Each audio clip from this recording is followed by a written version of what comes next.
Hey, it's Johnny Jet, and this is my 39 travel questions. And today we have Brett Snyder of crankyflier.com, which you need to check out. I'm wearing all my aviation geek clothing because this guy is the biggest aviation geek in the world. No doubt. He will answer any question. He will throw anyone under the bus who thinks they know aviation. I think didn't you win at Jeopardy, like aviation? Oh, that was a long time. Well, yeah, that was years ago we did that. I lost United at Media Day. They did Yes, I was Jeopardy. I there. lost that one, so Listen, I need to regain my you geek do. card. You do. We won't bring that up. Anyway, so how can people find you besides crankyflier.com? Sure. Well, I'm on Twitter at Cranky Flier, and that's pretty much the extent of it. But we do have Cranky Concierge, which is our air travel assistance business. So that's crankyconcierge.com. Also on Twitter and Facebook, Cranky Concierge. And just launched Cranky Daily, our new daily airline news, kind of top 5 stories with a little snark thrown in. So that's at crankydaily.com. My wife loves your snark, by the way. She loves it. So I'm Johnny Jet. Please subscribe to this video or to this channel, and also like this video if you like Cranky. If you don't like him, just hit unlike. I'm kidding. Everyone likes Cranky. By the way, how'd you get the name Cranky Flier? See, yeah, we're going back a ways now because I started writing like 14 years ago. But it actually came from friends, some friends who used to, we'll say lovingly call me Cranky Pants. And so they were the ones who actually pushed me to start the blog in the first place. And so I was talking to them. That's where it came out of. I remember when you first started. I think I met you in the elevator at LAX on the way to the MAX jet flight to London, which I don't think you took. I did not take that. I was just there on the tarmac. I remember that. God, that was a long time ago. Yeah, that's probably around 14 years ago or close to it. Maybe so, yeah. So, by the way, where'd you grow up? I grew up here in Southern California, but in the Valley. And now down in Long Beach, so the other side of the world. But yeah, I didn't actually think I'd come back here after I left right before college, but sure enough, here I am. And where'd you go to college? I went to GW in DC. And what'd you study? It's business. I did actually marketing and tourism. And then after that, I went to Phoenix, worked for America West Airlines, and I was there during 9/11. And then I ended up going up to Stanford for my MBA after that. And then in 2004, I went to United and worked in a marketing planning group, which did not go all that well. So I almost made it a year before I left. But hey, as you know, I met my wife there. So, you know, that's perfectly fine. Then came back to Southern California and worked for pricegrabber.com, which was a online search comparison site. They wanted me to build a meta search site. And so we did that. And then eventually at the last recession, got laid off and have been doing this ever since. And what's your earliest travel memory? My God. See, this is tough, right? Because you have my memory as opposed to like the memories my parents have told me about it. What was your first flight? My first flight, I believe it was to Hawaii. It's pretty good. Went with my parents. I know I also, at some point when I was very young, we apparently went to Barbados, which I know nothing about it. I remember nothing, but still. But I mean, if you talk about like the first trip that I remember actually going on an airplane for something that was really, you know, remarkable. I remember when I was, I guess it was 7, and that's the first time we went to Europe. And flew SAS to Copenhagen. That was crazy. 747? No, it was a DC-10. Okay. But on the way back, we did do British Airways on the way back, London to LA on a 747. But SAS did have a 747 at one point, correct? They did at one point. I don't know if they ever flew them here to LA. Okay. But yeah, they did. They did have 747s, which, you know, not many can say they have that anymore. That's for sure. How about, I know you don't fly a ton, but how many miles do you think you've flown in your lifetime? Oh my God. Wow, I probably have that information. Well, I started collecting, 1994 is when I started tracking my flights. So I could actually get you that information back to 94. But I don't know. I mean, yeah, it's nothing like you. You've probably flown like 300 million miles or something, but No. How about you, countries? Do you have any idea how many countries you've been to? yeah, I think that's somewhere around like the 60-ish range, maybe, if that's possible. That's impressive. I How about think continents? I have not been to Australia What? or Antarctica, but I've been to the rest. I've been to New Zealand. Does that count? It's not No. really. But yeah, But Australia is the one that that surprises well, me. it surprises me too, actually. We have some friends that live down there in Sydney now, and we've been talking for years about how we should really go down and visit them, but that's obviously not Now happening. it's a lot more difficult. Today, I think, is March 9th, 2020. We're all still in quarantine. By the way, how are you doing with quarantine? It's I guess actually, if it weren't for the kids, right? Like it's not as bad as I probably would have thought it would have been. Right. Just because I mean I'm working in front of a computer wherever I am anyway, and don't get me wrong, I would prefer to not be like the washer and dryer are right here on the other side of this wall.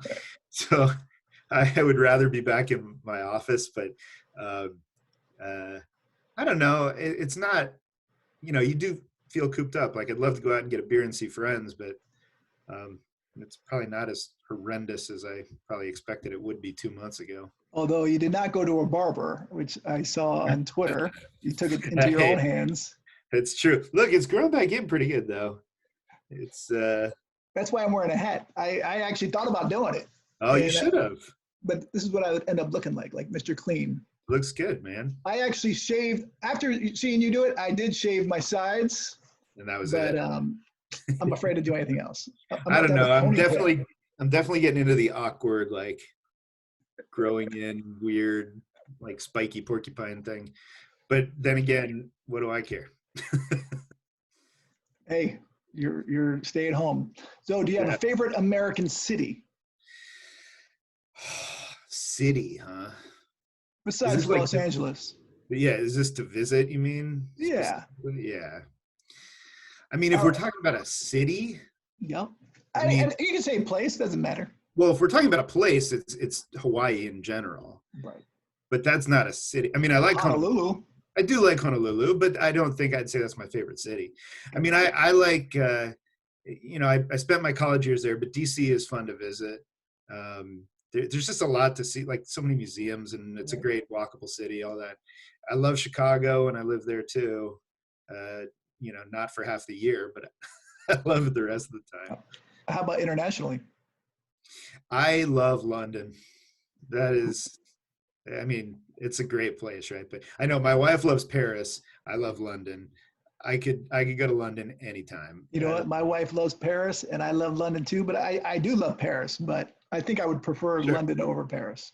Well, right. I mean, I don't know anyone who's like, no, I hate Paris. But if you got to pick something, The yeah. French do. People who don't live in Paris, I think, hate Paris. Well, that's fair. That's fair. But yeah, Um, London is I love that place.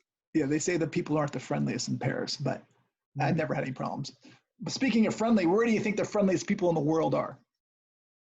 Friendliest people in the world. My God. I'm asking you some tough questions. I don't know. I'm just making it up at this point.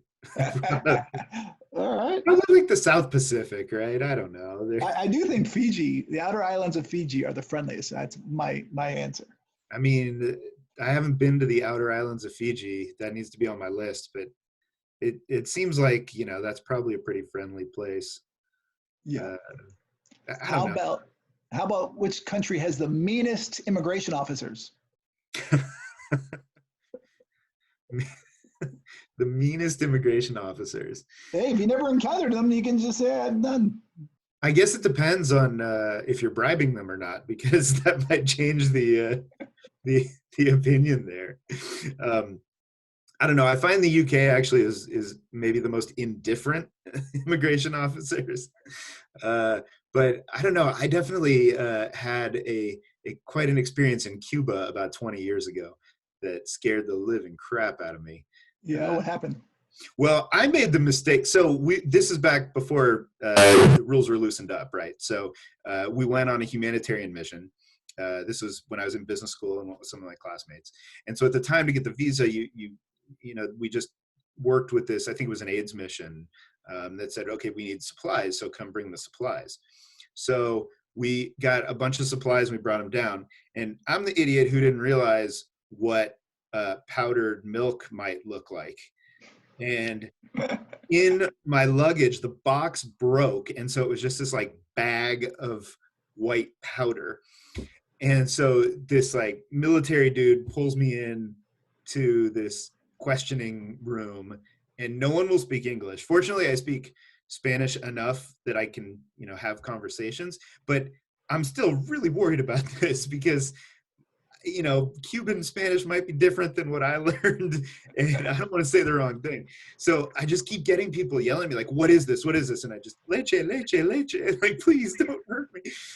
And I was there for a long time, and my friends were freaking out. I found out later, but finally they just kept bringing different people in and asking me questions.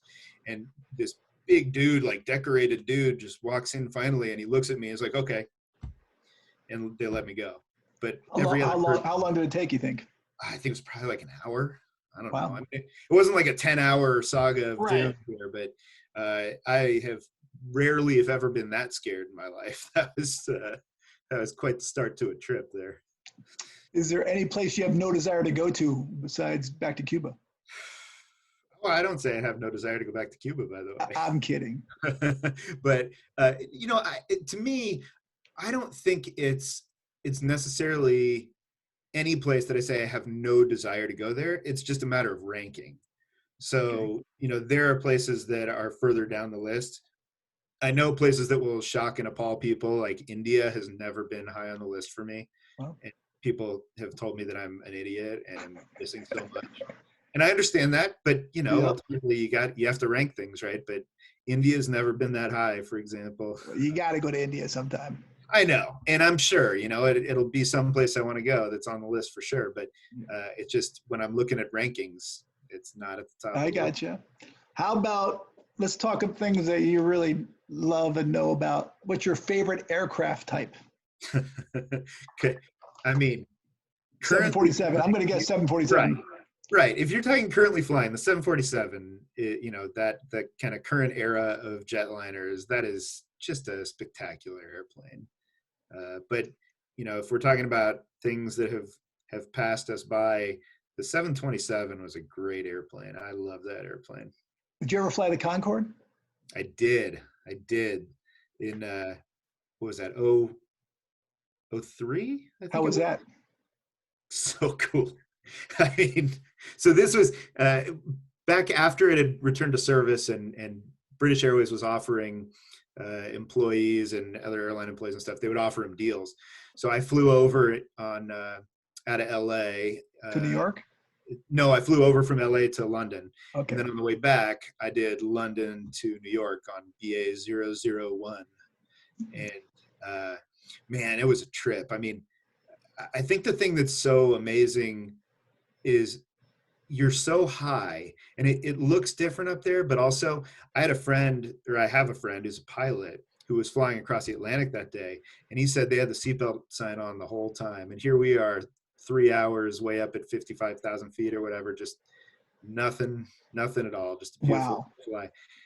And, but that's really the mass appeal of it, is just how quick it is, because everything else, I mean, the seats were nothing, the food was fine, but it's a tiny little tube. Was it loud? Yeah, it was. I mean, it's not quiet, that's for sure. But I really was hoping that you would feel something at Mach 1, but you don't really. It's what you feel are when they turn the afterburners on when you're going. That's so cool. But yeah, that was a highlight. That was amazing. I'm so glad I had that opportunity. Any celebrities on board, and have you ever sat next to celebrities on any flight? So on that flight, no one that I recognized, although I always say there was this kid behind me that looked suspiciously like a inbred royal blood, some sort of, he was a little kid. I don't know who he was. But yeah, I mean, I'm sure I've sat around celebrities. I'm really bad at recognizing celebrities. Actually, I was on a flight with you once, and didn't you sit next to Buzz Aldrin when we were on this flight coming back from London? That's right. I forgot about that. He was on that flight. Yeah, that was really cool. Yeah. I didn't want to bug him though. I didn't really talk to him much. I've met him a bunch of times at different aviation events. He's a cool dude. He is. I talked to him when we were getting off. He was really nice and gracious about it. But yeah. All right. What's your favorite U.S. airport? Long Beach. Good one. My hometown. That's an easy one. How about internationally? See, I mean, that's I don't know. I mean, if we're counting it as international, like I've always liked Vancouver as a pretty easy airport.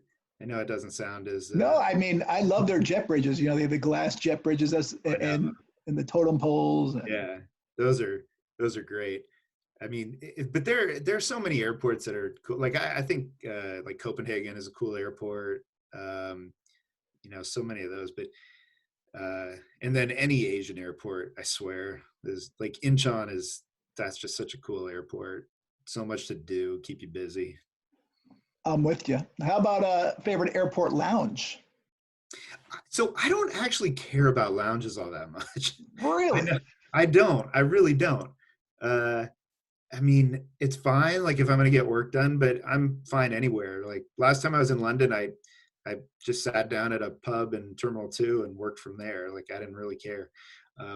But I mean, there's so many, like I am a sucker for the Concord Lounge at Heathrow, just because it's that sort of old school British rule the world stuffiness kind of thing that it just kind of feels fun to take part in that.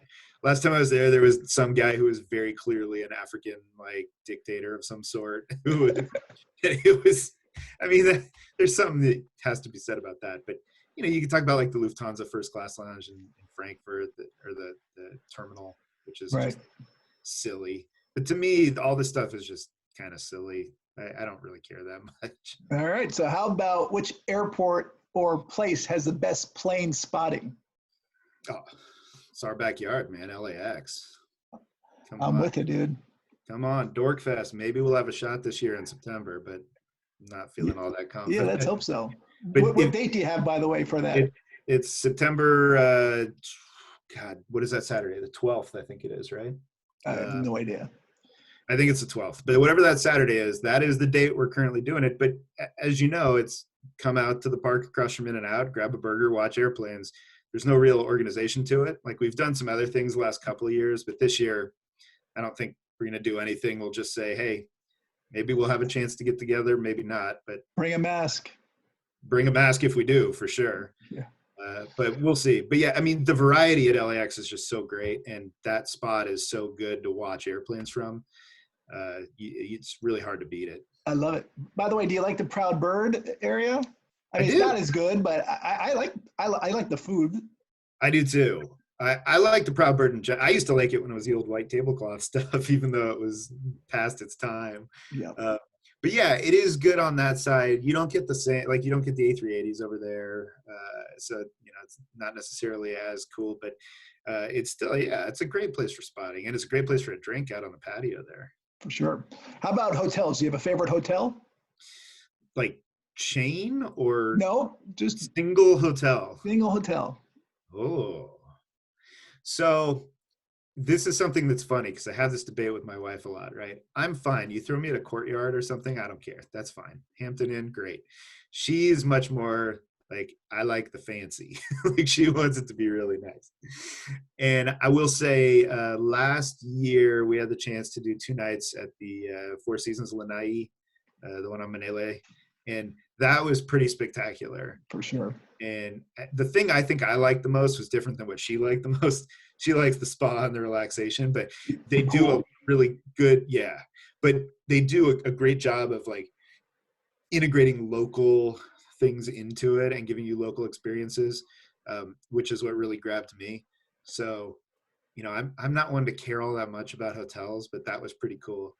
And the other one that I will tell you, which is way off the beaten path here, it's up in wine country in Oregon. It is called the Atticus Hotel. And it's, you know, if anyone wants to go up to that Evergreen Center up there and see some airplanes, it's right near there. But I don't think I've ever had better service than I had up there. Just like a quick example, the first night we walked in, we didn't have a place for dinner. We're with my parents and my brother and all this.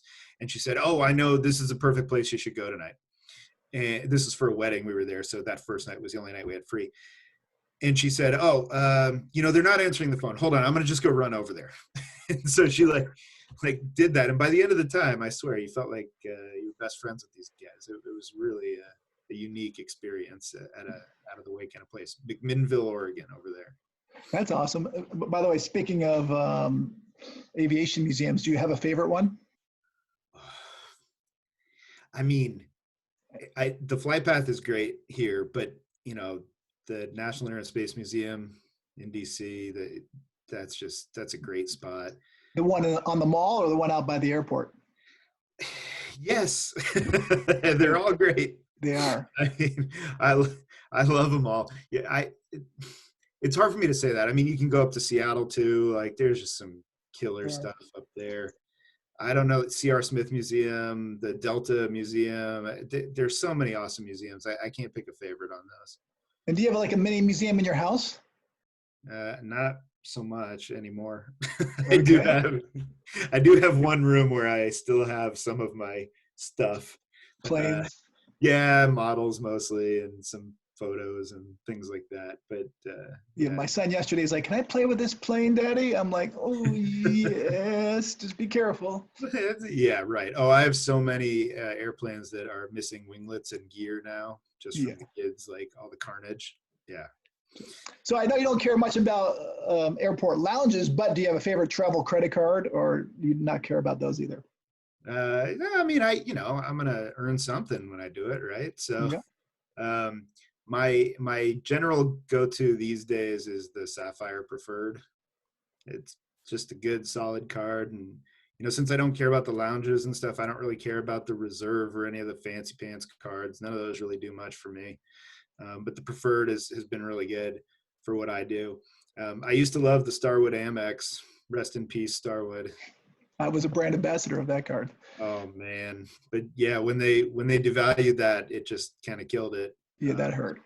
Pretty massive devaluation there, so that hurt. But that's my go-to. But I also have some airline cards just to get bag fees waived and stuff like that. But I don't put much spending on them. I'd say I mostly just do Sapphire Preferred. I don't really game it that much. I don't think, I could get triple points on cable bills here and this or that. I just want one good all-around card that can get me a decent deal, and so that's what I do with the Sapphire usually. Gotcha. I actually called Chase Sapphire Reserve today because I was actually reading your article in the LA Times that you were quoted about Air Canada.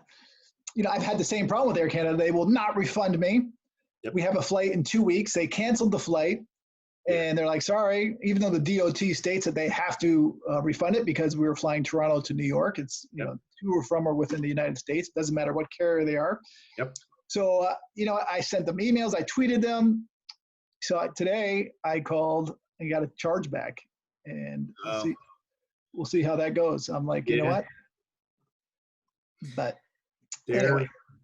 They're playing a game that they're not going to win in the long run. But in the short run, they get to hold on to a bunch of cash while they mess with people. Yeah, I'm not happy about it. How about your favorite island? Lanai? No, you know what? Molokai. Wow. Was that so? I didn't stay at a hotel there because there's only one, and it's very small. I stayed in a little bungalow on the beach, basically. But that place feels like a real vacation away from everything, and that was a special place. You need to have the right kind of mindset going in there, though. But for me, a book and some whiskey and a view of the ocean, and I'm good. So, how about a favorite beach? Specific favorite beach? Yeah.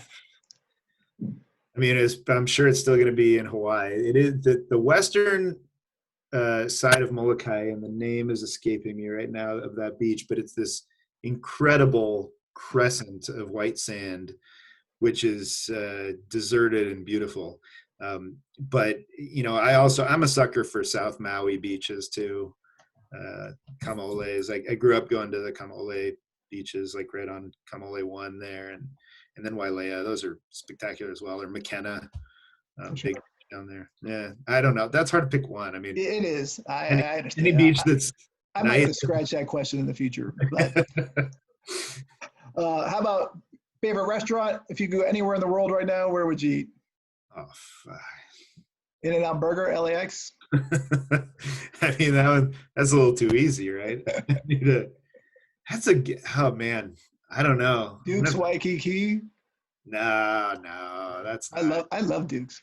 You know what I love? I mean, it's a good it's a good spot, but Right. you ever been to Gerard's in Lahaina?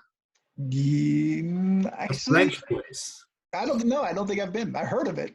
Oh, dude, it is amazing, and it's so weird that there's this French place.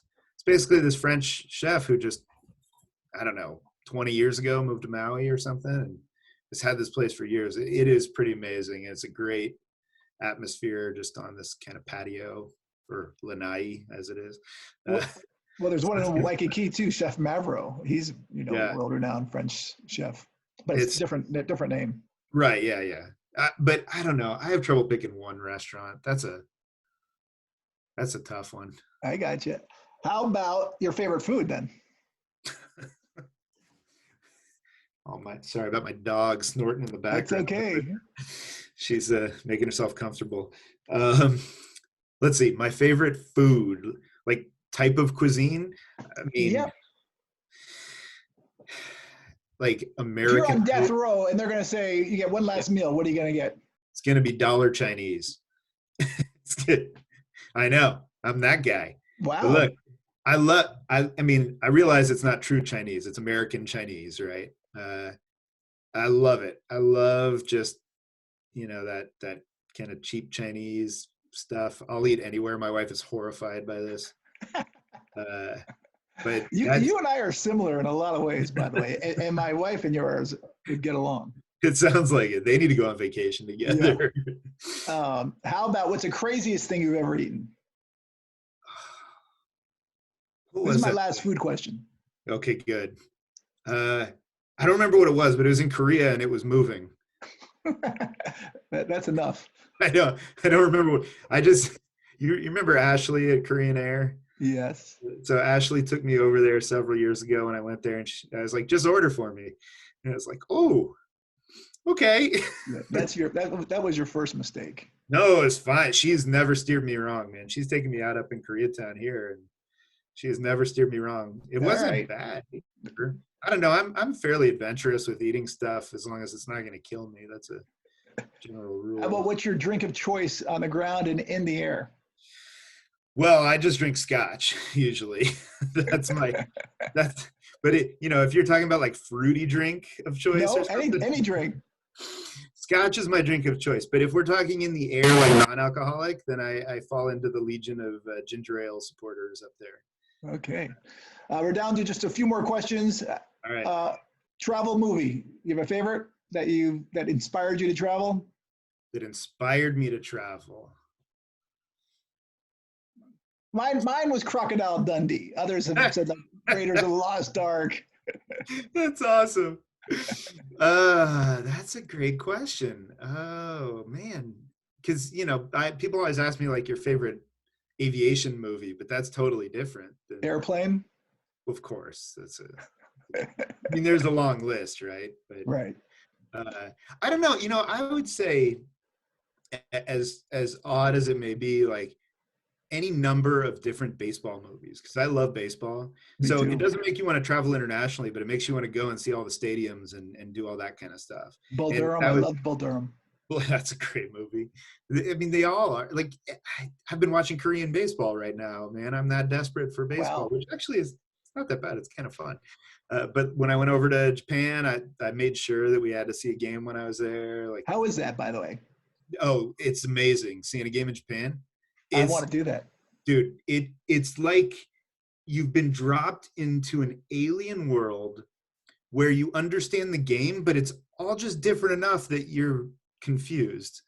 But they're so enthusiastic, and the cheering is insane, and they're bands, and they have these like chants, and the atmosphere is unbeatable. It was one of the coolest things. That's awesome. I used to play in the all Japanese baseball league Really? in California. Did you have fans and like beer No, no, girls? no, no one show up. And I also played in an all Puerto Rican softball league in New York City. Those are different experiences. Very different. Yeah. But and also, by the way, I went to Australia to see the Dodgers play. Oh, did you go down for that? Yes. Oh. When they played the Diamondbacks and they played that. also Australia. That was an amazing experience. Cool. Especially with the food. They had, they're like American hot dogs. They were 2 feet long. I'm like, this is not American football. But it turned out they do serve those at the Diamondback Stadium. They do. And I did not know that. Yeah, those things will kill you. But because they put like anything that has calories just goes on top of it. Yeah. It's, although I could use one right about now. Well, you see, Diamondbacks are my team, so. Are they? Yeah, from my time in Arizona. Yeah. How about travel TV show? Travel TV show. Do you watch any? Yeah, well, so this probably doesn't fully count, but and this will be entirely unsurprising, but I used to like watching Hawaii Five-0, right? It's even as the plots got stranger and as they pulled off, the main characters over their contract disputes and all that stuff. The old one or the new one? No, the old ones and the old ones didn't have the contract disputes, but I'll watch them both. But a lot of that is just the scenery and it just kind of being around it. Right. Like, that's the first one that comes to mind, I suppose. But I also like watching all kinds of British television, and you think about, how nice would it be to go up into the middle into like the Cotswolds or something. Or do you ever watch Faulty Towers? I forgot about that. Of course, that's hilarious. That is great. That is a great travel show. How about, do you read at all? Travel books? Oh, Bill Bryson, man. I love Bill Bryson. That's mine, Sunburn Country. Oh, dude, any of those. He just has a way with words that I love so much.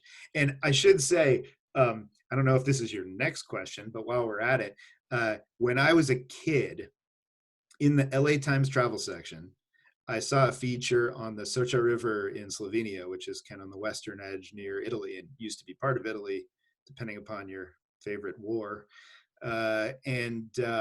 So years later, in 2004, when I was planning a trip over to Europe, ended up spending a week in Slovenia because of that article from when I was a kid that I still remembered. Wow, that's impressive. And that place is awesome, by the way. Slovenia, incredible. I've been once, but it was only for like lunch from Italy, from Venice. Okay, what's the most important thing travel has ever taught you?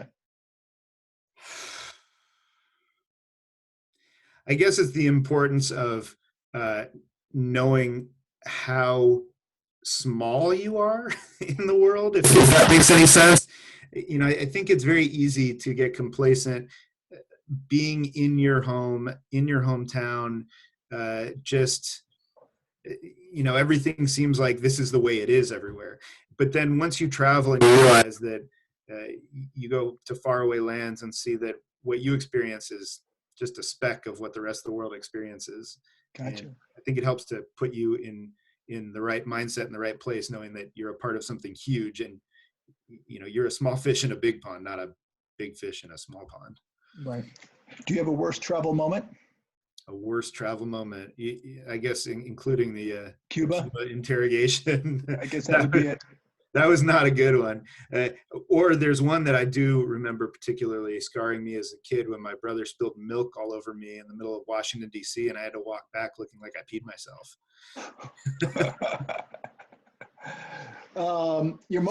Actually, that might be your next answer. What's your most embarrassing travel moment?